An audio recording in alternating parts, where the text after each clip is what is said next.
Instagram has evolved as one of the highly successful social media of our times. Facebook knew the potential of Instagram when they bought it back in 2012, and it seems like they had a clear picture of what to do with Instagram. But what worries me is that Instagram has the potential to become one of the most dangerous social media when mental health is considered. If we don't stop obsessing over our feed and live our lives entangled on Instagram, there is a high possibility that we might discover ourselves as depressed.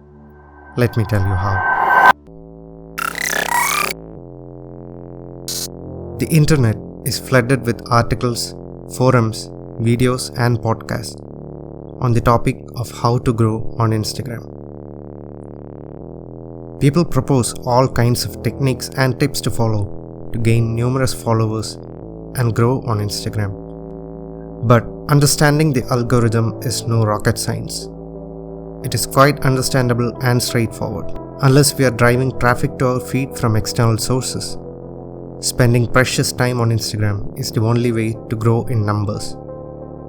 The more we use Instagram tools like stories, IGTV, and so on, and the more we interact with others and their posts, the higher the chances of others interacting with us and interacting with our content.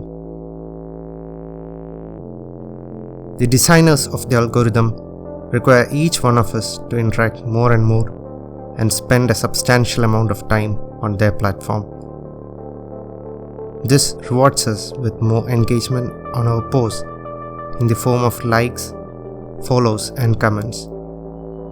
The numbers start to pop on our feed, those red pop-up flashes, more frequently, and we feel victorious.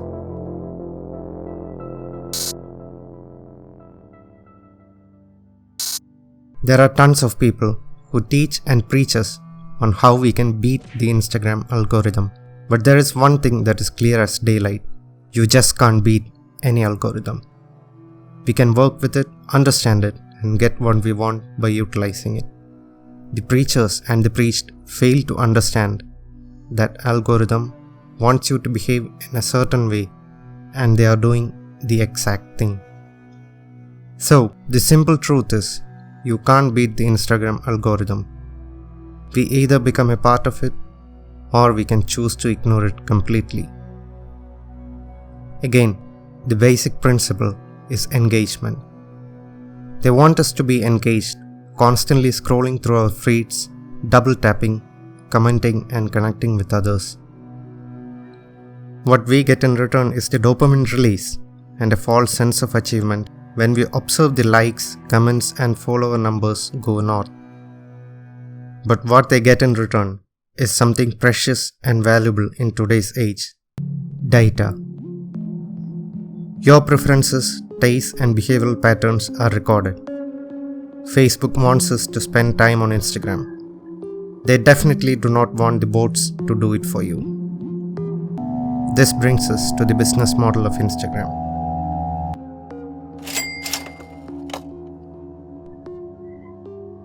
Instagram is a free-to-use photo and video sharing platform. So what good is it for Facebook?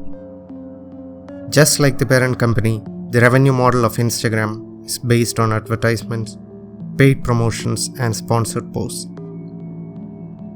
The data that we mentioned before is used against us and pushed in a non-intrusive manner. We don't feel it as intrusive as it is related to something that we like, which was made clear based on our activity on Instagram.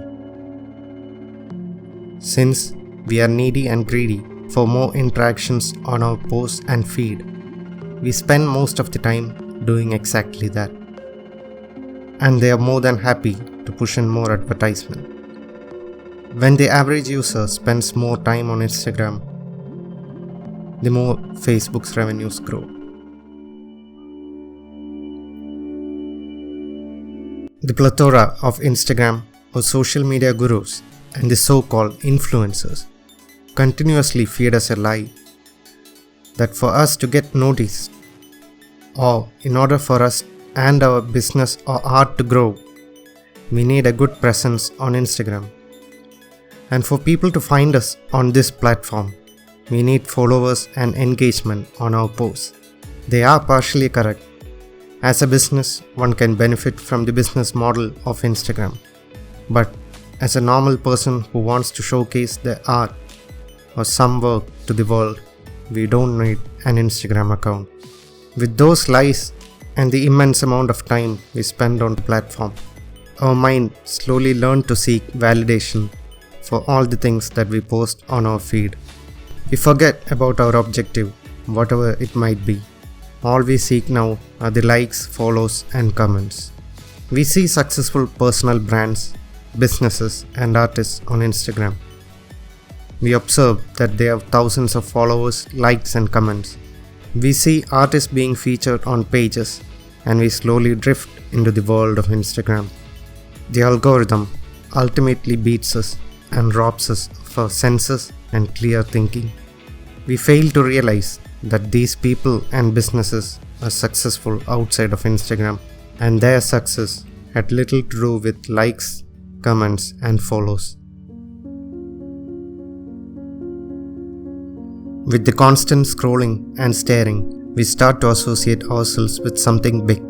We feel as though we are part of a big community. When we post something new, they provide validation in the form of likes and shallow comments, which might have nothing concerning what you have posted. We yearn for validation each time we post a photograph, a story, or video from the Instagram community.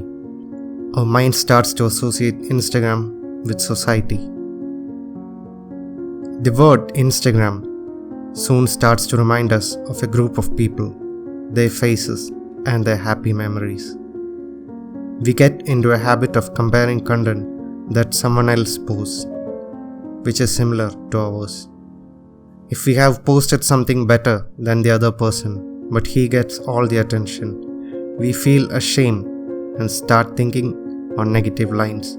We fail to realize that the comments are shallow, that everyone is keenly interested and involved in a rat race to accumulate more likes and comments. When we understand that our efforts to raise the numbers are in vain, we feel sad and depressed.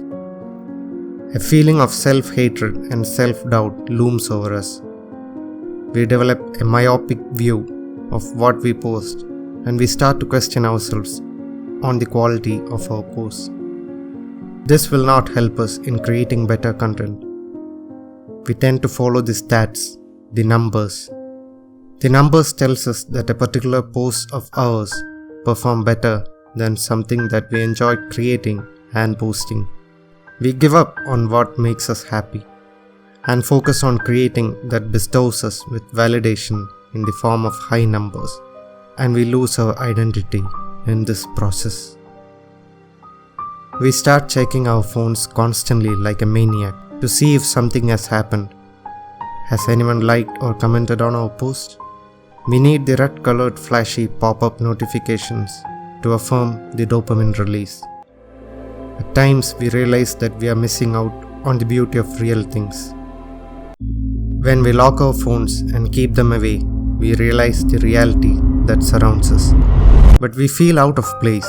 Loneliness, anxiety, and depression engulfs us. We feel lost and insecure, only to pick up our phone again to reaffirm and regain a figment of identity that we believed is real, failing to understand that it is nothing but unreal.